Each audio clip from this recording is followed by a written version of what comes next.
দূর দূর, আর এসব ভালো লাগে না। আমি অবাক হয়ে সমককে জিজ্ঞাসা করি, কি হলো আবার সমক?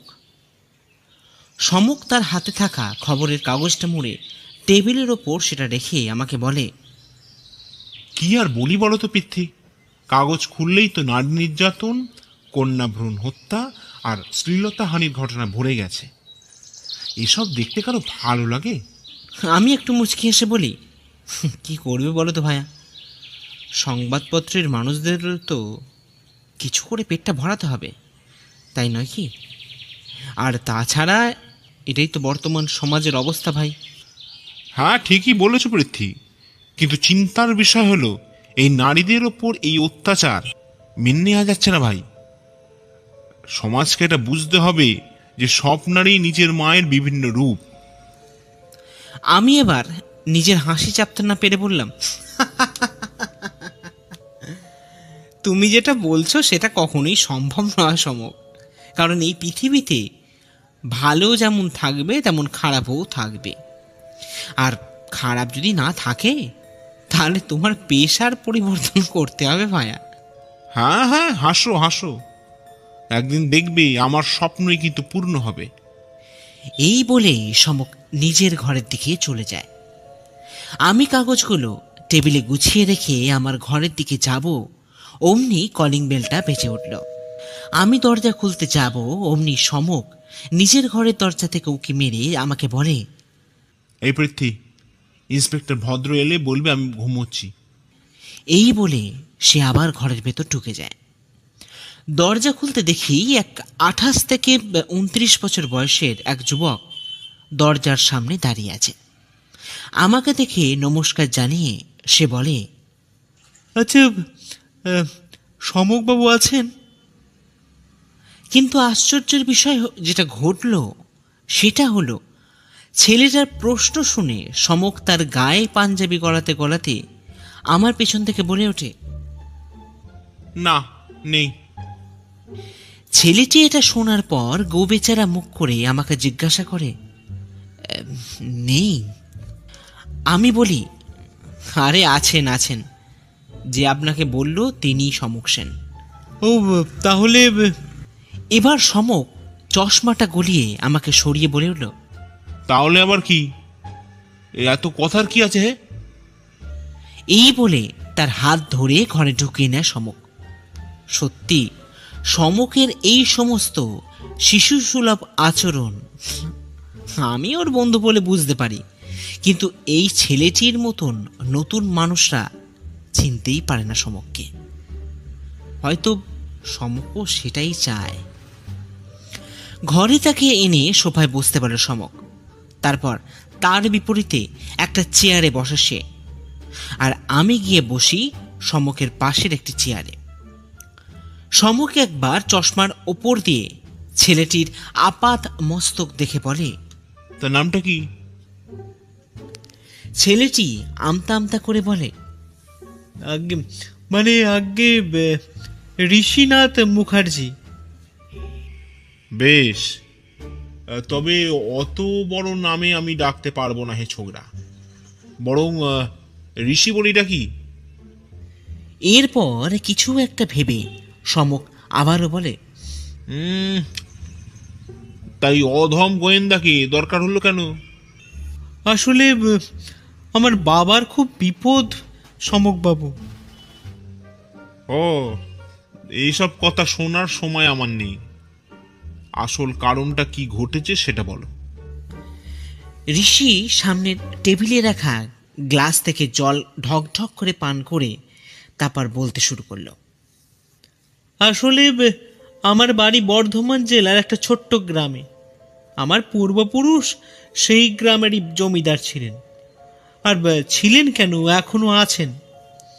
গ্রামের বাড়িতে আমি, আমার বাবা শ্রী অলোকেশ মুখার্জি এবং আমার মা শ্রীমতী উষারানী মুখার্জি আমরা থাকি। আর তাছাড়া বাড়ির কাজকর্মের জন্য অনেক রকমের লোক কাজে নিযুক্ত আছেন। গ্রামের জমিদার বাড়ি, তাই বুঝতেই পারছেন বাড়িতে লোকেদের আনাগোনা করার অভাব নেই। কিন্তু মুশকিল হলো। কিসের মুশকিল হে? আসলে গত 6 মাস আগে আমাদের বাড়িতে একটা দুর্ঘটনা ঘটে যায়। এবার আমি বলি, কিরকম দুর্ঘটনা? আমাদের বাড়িতে মায়ের দূর সম্পর্কের এক দাদার মেয়ে আমাদের বাড়িতে থাকতে আসেন। বলা ভালো, থাকার সঙ্গে সঙ্গে বাড়ির কাজ, মায়ের দেখাশোনা আর তোমার ভালোবাসা, তাই তো? সমকের এই রকম কথায় আমরা দুজন চমকে উঠি। ছেলেটি তাড়াতাড়ি বলে ওঠে, হ্যাঁ, আসলে লজ্জা করে না? বোনের সঙ্গে প্রেম করেছো? না, আপনি ভুল ভাবছেন সমকবাবু। আসলে ওরা মায়ের বাবার বাড়ির গ্রামের মানুষ, তাই। ও, তাই ফস করে প্রেমটা করে বসলে? হ্যাঁ, ভালোবাসতাম দেবীকে। আমি বলি, কেন এখন ভালোবাসা নেই আর? না, আসলে গত 2 মাস আগে দেবী মারা যায়। তবে ও মারা গেল কেন সেটার কারণ ধোঁয়াশা। সে যাই হোক, আসলে আমাদের বাড়িতে খুব ধুমধাম করে দুর্গা পুজো করা হয়। এবারেও তার অন্যথা হচ্ছে না। আমাদের গ্রামের একমাত্র পুজো বলতে পারেন এই আমাদের বাড়িতেই। তাই বাড়িতে প্রচুর মানুষের আনাগোনা লেগে থাকে এই সময়। বলি, ও ছোকরা, তোমার দুর্গাপুজো রচনা শোনবার জন্য কি এলে নাকি আমাদের বাড়িতে? না না, ক্ষমা করবেন সমকবাবু। আসলে পরশু সকালে বাবা প্রতিদিনের মতন ঘুম থেকে উঠে এই রান্নাঘরে যান। দেখেন একটা চিরকুট তার শোয়ার ঘরের দরজার তলায় কেউ গলিয়ে দিয়ে চলে গেছে। এই দেখুন, এটা আমি সঙ্গেই এনেছি।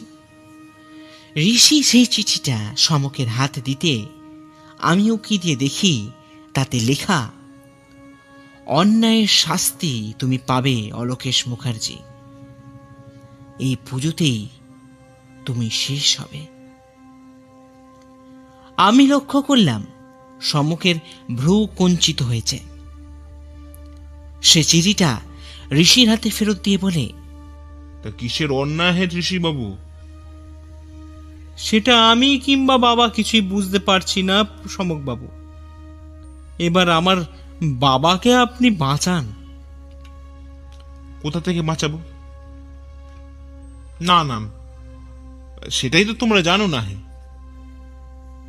দেখুন, এই প্রশ্নের উত্তর পাওয়ার জন্য আপনাকে আমাদের সঙ্গে আমার গ্রামের বাড়িতেই যেতে হবে। আমার বাবা কিন্তু খুব আশা করে বসে আছেন আপনাদের জন্য। তাই যদি। এবার সমক চেয়ার ছেড়ে উঠে ঘরে পায়চারি করতে করতে বলে, আচ্ছা পৃথ্বী, তুমি পুজোতে একটু বেড়াতে চেয়েছিলে না? আমি বলি, হ্যাঁ সে তো চেয়েছিলাম, একঘেয়ে জীবন, তাই আর কলকাতাতে ভালো লাগছে না ভাই। কিন্তু তোমার তো সময়ই হয় না। এবার সমক হাঁটা থামিয়ে আমার দিকে ফিরে বলে, এবার হবে ভাইয়া, এবার হবে। আপনি তাহলে যাবেন সমকবাবু? যাবো বই কি। তবে পুজোতে খাতির যত্ন পাবো তো হে ছোকরা। আপনি যে আমাদের উপকার করতে আমাদের বাড়ি আসছেন, সেটাই তো বড় ব্যাপার সমকবাবু। আপনি আসুন না, দেখবেন আপনার যত্নের কোনো ত্রুটি হবে না। আজ 11ই অক্টোবর। আমি আর সমক রওনা দিলাম ঋষির বাড়ির উদ্দেশ্যে। যখন আমাদের গাড়ি ঋষিদের বাড়ির গাড়ি বারান্দায় পৌঁছালো, তখন দেখি 10টা বেজে গেছে। গাড়ি থেকে নামতে দেখি এই যে বিশাল ব্যাপার। যতটা ভেবেছিলাম তার চেয়েও অনেক গুণ বেশি ভালো অবস্থা ঋষিদের। এত বড় পেল্লাই জমিদারি বাড়ি এর আগে আমি অন্তত দেখিনি। আমি এবার সবকিছু দেখে সমককে বলি, এ তো বিশাল ব্যাপার সমক। সমক চার দাঁড়িয়ে দেখতে দেখতে বলল, তাই তো দেখছি। ভালোই হলো, রোজগারটা মন্দ হবে না হে। চলো ভাই। আমি সমকের কথার জবাব দিতে যাব, অমনি পেছন থেকে একটা আওয়াজ ভেসে এলো। আসুন আসুন সমকবাবু, আমার বাবা মশাই আপনাদের জন্য অনেকক্ষণ ধরে অপেক্ষা করছেন। সমক সভ্যতার মাথা খেয়ে বলল, কেন? আমি কি কোনো নেতা না অভিনেতা যে আমার জন্য অপেক্ষা করতে হবে? আমি বুঝতে পারছিলাম ঋষি সমকের প্রশ্নে একটু থতমত খেয়ে গেছে। তাই আমি বললাম, আরে তা কেন সমক, অলোকেশবাবু একটা সমস্যায় আছেন, তাই এখন তার তুমি একমাত্র ভরসা। এখন চলো তো। এই বলে আমি সমকের হাত টেনে ঋষির পেছন পেছন বাড়ির ভেতর প্রবেশ করি। বাড়ির ভেতর ঢুকতেই দেখি বিশাল ঠাকুর দালান, আর আমাদের ঠিক উল্টো দিকে হাত বিশেক দূরেই ঠাকুর দালানে মা দুর্গার অঙ্গরাগ চলছে। সমক একবার সেদিকে তাকিয়ে দাঁড়িয়ে যায়, তারপর প্রশ্ন করে, আচ্ছা ঋষি, আর তো মাত্র একদিন পুজোতে বাকি, কাল কি ষষ্ঠী, তার মধ্যে সবকিছু প্রস্তুত হয়ে যাবে? ঋষি একটু মুচকি হেসে বলে, হ্যাঁ সমকবাবু, আমাদের মা দুর্গার প্রতিমা পঞ্চমী মানে আজকেই প্রস্তুত হয়। আর এখন চলুন বাবার কাছে যাওয়া যাক। এই বলে আমরা তার পেছন পেছন সেই দালানের বাম পাশে থাকা সিঁড়ি দিয়ে দোতলায় উঠি। বাড়িতে চাকর বাকরের কিন্তু কোনো অভাব নেই। দোতলায় উঠে সিঁড়ির বাম পাশে একটা ঘরে আমাদের নিয়ে যায় ঋষি। ঘরে ঢুকতে দেখি এক বয়স্ক ভদ্রলোক স্টাডি টেবিলের সামনে দাঁড়িয়ে একটা বই নিয়ে নাড়াচাড়া করছেন। বুঝতেই পারলাম ইনি হলেন তথাকথিত জমিদার অলোকেশ মুখার্জি। ঋষির ডাকে নিজের সম্বিত ফিরে পেয়ে ভদ্রলোক দেখেন আমাদের দিকে। ভদ্রলোকের চেহারায় যথেষ্ট জমিদারি ভাব প্রকাশ পায়। জমিদারি ভাব আরও স্পষ্ট হয় ওনার মুখের পেল্লায় গোঁপ দুটো থাকার জন্য। ঋষি এবার আমাদের পরিচয় করিয়ে দিতে ভদ্রলোক সম্মুখে বলেন, আসুন আসুন, নমস্কার, আপনাদের অপেক্ষাতেই ছিলাম। এই বলে আমরা যথাস্থানে আসন গ্রহণ করি। আমি আর সমক বসলাম একটা সোফায়, আর আমাদের ঠিক উল্টো দিকে অলোকেশ বাবু, আর তার ঠিক পাশেই দাঁড়িয়ে রইল ঋষি। অলোকেশ বাবু এবার বললেন, আশা করি আপনারা সবই শুনেছেন ঋষির মাধ্যমে। আসলে এই ব্যাপারটা নিয়ে আমি খুবই চিন্তিত এবং কি করব সেটা বুঝতে পারছিলাম না, তাই আপনাকে খোঁজ দিতে বলি। এবার আপনি ভরসা সমকবাবু। সমক এবার প্রশ্ন করে, আপনি কি অন্যায় করেছেন অলোকেশ বাবু? ভদ্রলোক সামান্য মুচকি হেসে বলেন, সেটা আমি কি করে বলি বলুন তো, আমার তো সেরকম কিছু মনে পড়ে না। এবার দেখুন আপনি কিছু খুঁজে বার করতে পারেন কিনা। সেটা তো করবই, তবে আমি অন্যায়ের সঙ্গে কিন্তু আপোষ করি না। বেশ, আপনারা বরঞ্চ এখন নিজেদের ঘরে গিয়ে একটু বিশ্রাম নিন, তারপর না হয়।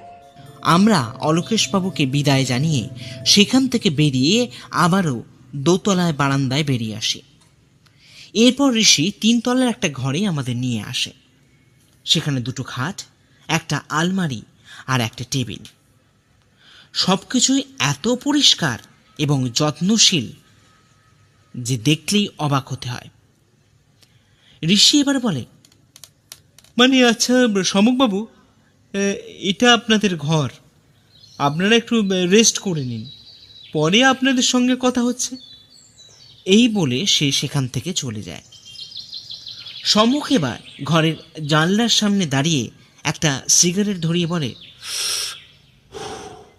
পৃথ্বী, সব জট পাকিয়ে যাচ্ছে ভাইয়া। আমি বলি, হ্যাঁ সেই তো লাগছে। তাহলে এখন কোথা থেকে শুরু করবে সমক? সময়ের অপেক্ষা ভায়া, সময়ের অপেক্ষা। আর চারিদিকে মানুষদের লক্ষ্য করতে হবে, বলা যায় না কোথা থেকে কি ক্লু পাওয়া যায়। সেটা তো তুমি ঠিকই বলেছ, তবে শুরু কোথা থেকে করবে সেটা কি ভাবলে? দেখি, আপাতত বাড়িটা ভালো করে ঘুরে দেখতে হবে একবার। দুপুরে খাওয়া দাওয়া শেষ করে আমি, সমক আর ঋষি চলে আসি ঠাকুর দালানে প্রতিমার কাছে। সমক প্রতিমার দিকে তাকিয়ে বলে, আচ্ছা ঋষি, তোমাদের কত বছরের পুজো এটা? ঋষি বলে, মানে এই ধরুন 100 থেকে 120 বছর তো হবেই। এবার সমক ঋষির দিকে ফিরে বলে, তোমার মাকে তো দেখতে পাচ্ছি না ঋষি। ঋষি একটু থতমত খেয়ে বলে, আসলে মা কারোর সাথে দেখা করেন না সমকবাবু। এমনিতেই তার শরীর খুব একটা ভালো যাচ্ছে না আজকাল, তাই কিন্তু আমার তো কিছু প্রশ্ন করার ছিল নাকি? মাফ করবেন সমকবাবু, মা কথা বলতে পারেন না, আর তাছাড়া মাকে বিরক্ত না করলেই ভালো হয়। বেশ, আপনি যখন বলছেন তখন বিরক্ত নাই বা করলাম। এরপর আমরা হাঁটতে হাঁটতে এগিয়ে যাই বাড়ির পেছন দিকে পুকুরের পাড়ে। সেখানে ঘাটের পাশে বাঁধানো উঁচু চাতালে বসে থাকি আমরা 3 জন। সেখানে বসে সমক বলে, তা ঋষি, দেবী কি করে মারা যায়? এই প্রশ্নের পর ঋষি বেশ কিছুক্ষণ চুপ করে থাকে। তারপর পুকুরের দিকে তাকিয়ে বলে, মানে গলায় দড়ি দিয়ে সমকবাবু। এর পেছনে কোনো কারণ আছে খুঁজে পেয়েছো নাকি? দেখুন সমকবাবু, দেবী খুবই ভালো আর শান্ত প্রকৃতির মেয়ে ছিল। সবাই ওকে খুব ভালোবাসতো। তবে আমি এবার বলি, তবে কি? ওর মৃত্যুর আগে কিছুদিন থেকে ওকে খুব ভয় পেয়ে থাকতে দেখেছি। সামান্য কিছুতে খুব ভয় পেয়ে যেত সমকবাবু। এমনকি শেষের কিছুদিন আমার সঙ্গে কথা বলেনি। আমি চেষ্টা করলেও সে এড়িয়ে যায় আমাকে। আই সি, এ তো ভীষণ জটলা কেস হয়ে যাচ্ছে দেখছি। এখন আপনি ভরসা সমকবাবু। সে তো বুঝলাম, কিন্তু এখানে দুটো কেস হচ্ছে তাহলে? আপনার সাম্মানিক নিয়ে কিছু ভাববেন না সমকবাবু, আমি সেটা যথাসময়ে আপনাকে তুলে দেবো। বেশ, তাহলে এখন ওঠা যাক। চলো পৃথ্বী। এই বলেই সমক গটমট করে ঘরের ভেতরের দিকে রওনা দেয়। অগত্যা আমিও তার পেছন পেছন এগিয়ে আসি। কিন্তু ঋষি ঠিক একইভাবে পুকুরের দিকে তাকিয়ে বসে রইল। সেদিন আর তেমন কিছুই ঘটেনি। তবে সন্ধ্যার সময় সমক একবার বাড়িটা ঘুরতে আবারও যায়। আমি যাওয়ার কথা বলতে বারণ করে দেয়, তাই আমি লেখালেখি নিয়ে ব্যস্ত হয়ে পড়ি।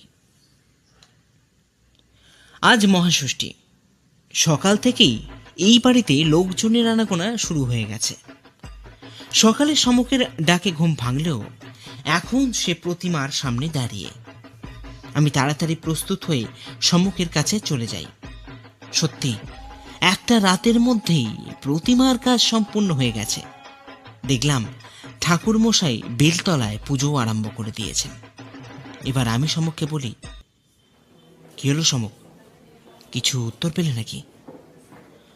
সমক কোমরে হাত দিয়ে চারিপাশের মানুষজন আর পুজোর নিয়মকানুন দেখতে দেখতে বলে, কিছুটা পরিষ্কার হয়েছে, বাকিটা মনে হচ্ছে আজ রাতের ভেতরেই পরিষ্কার হয়ে যাবে। আমি এবার উত্তেজিত হয়ে বলি, পেয়ে গেছো? তবে কোন কেসটার? সবই মায়া পৃথ্বী, সবই মায়া। এখন চুপ করে যাও, ঋষি আসছে। আমি দেখি ঋষি আমাদের দিকে হাসতে হাসতে এগিয়ে আসছে।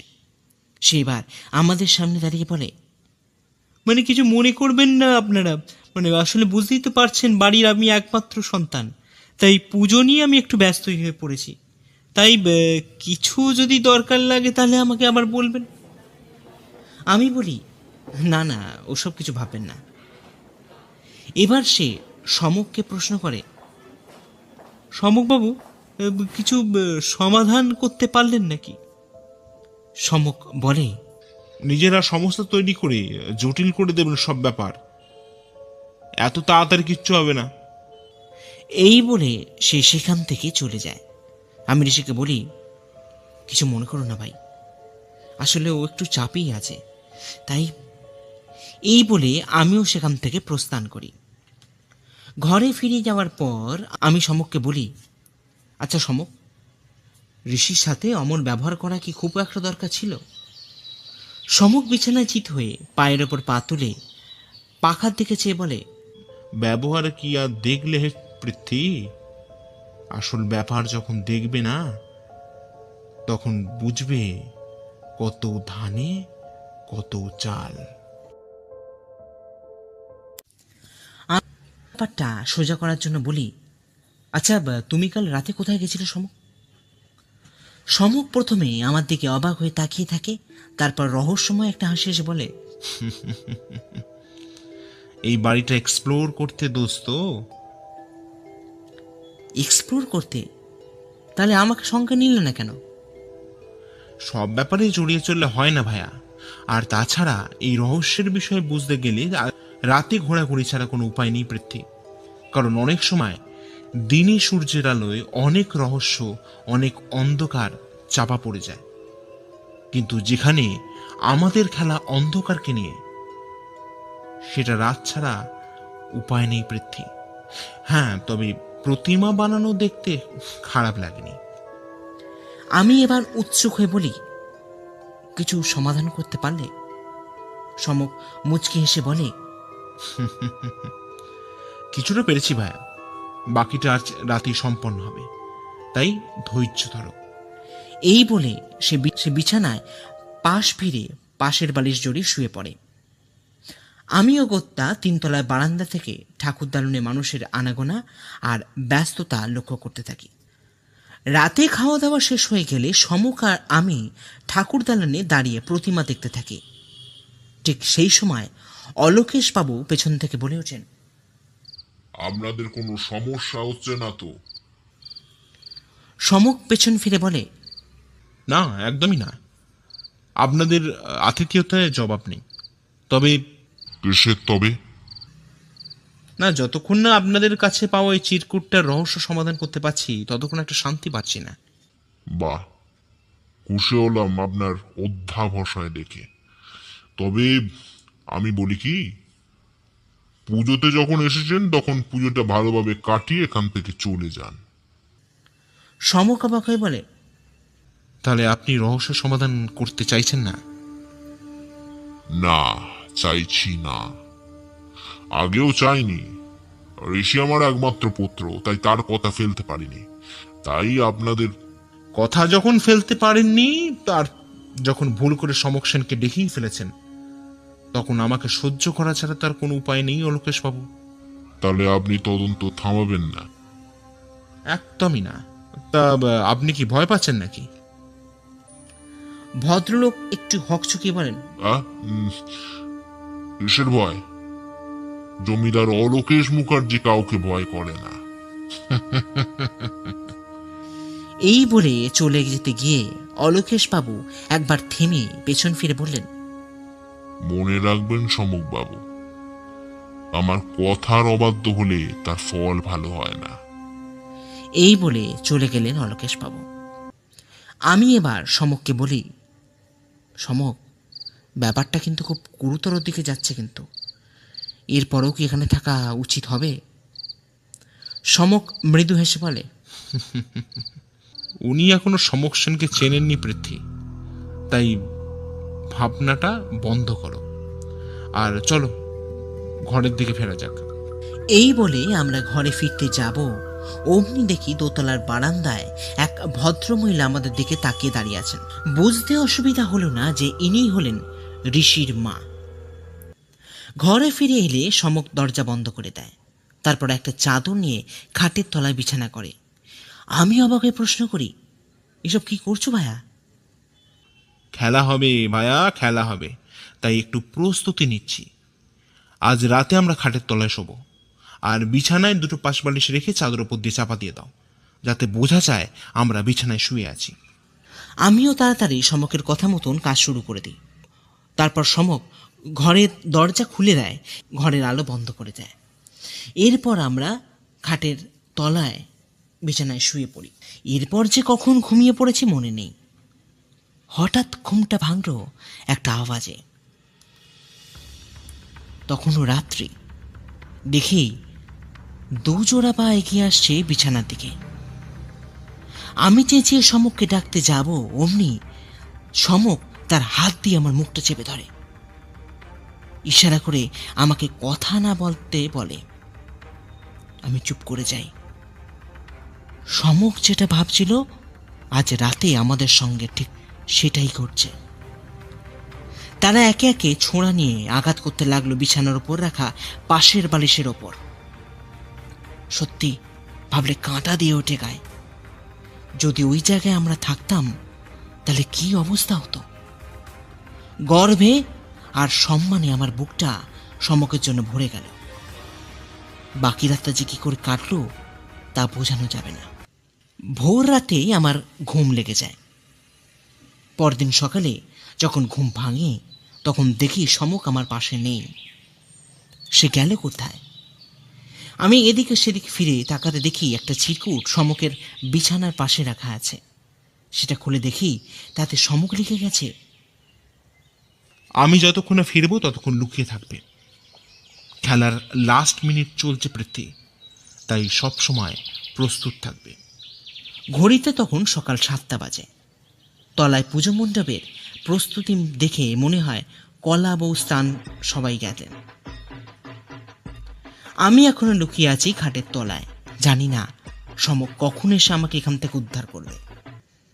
মনে সংশয় আর প্রাণের মায়া, ভীষণ অসহায় লাগছিল নিজেকে। সে শুয়ে শুয়ে এসব ভাবছি। ঠিক সেই সময় ঘরে আবারও কিছু লোক প্রবেশ করলো। আমার প্রাণটা ভয় শুকিয়ে যেতে লাগলো। কি করবো আমি? এবার ওরা জানতে পেরে যাবে যে কাল রাতে খাটে আমরা কেউ শুইনি। আর যেটা ভাবলাম ঠিক সেটাই হলো।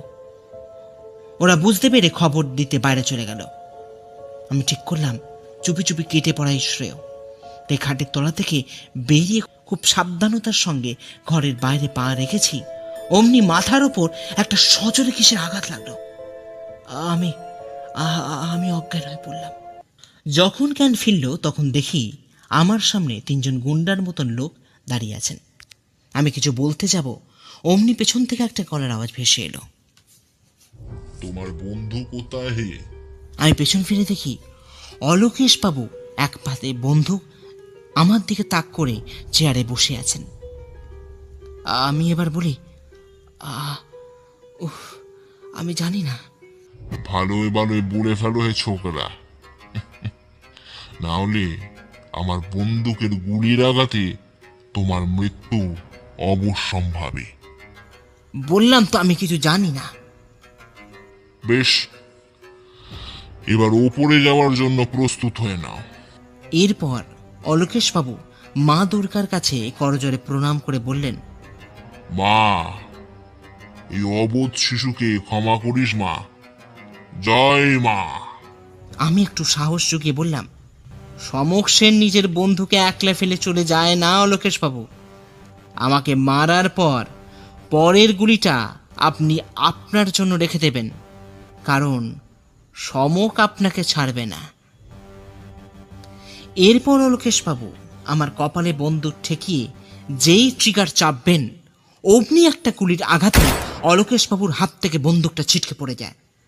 আমি মুখ ঘুরিয়ে দেখি সমক সদর দরজার সামনে দাঁড়িয়ে আছে, আর তার সঙ্গে আছে পুলিশ।